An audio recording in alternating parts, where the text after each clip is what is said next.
along the Obirikwere Bridge axis of the east-west road in Port Harcourt, Rivers State, has been gutted by fire.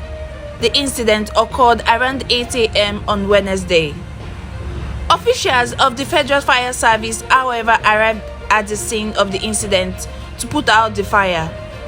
An official of the fire service said the fire was caused by leakage from a tank in the gas station. The number of casualties are yet to be made known, but eyewitnesses said at least 3 people may have been affected by the fire. This is Justina reporting for Donke's News Lab. Thanks for watching. Please don't forget to like, share, subscribe, and on your notification to get more updates.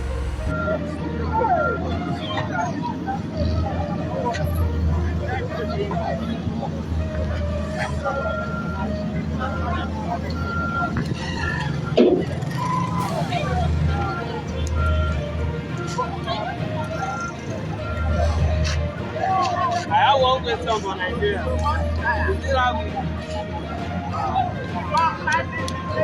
that this thing now? Maybe one like this thing now.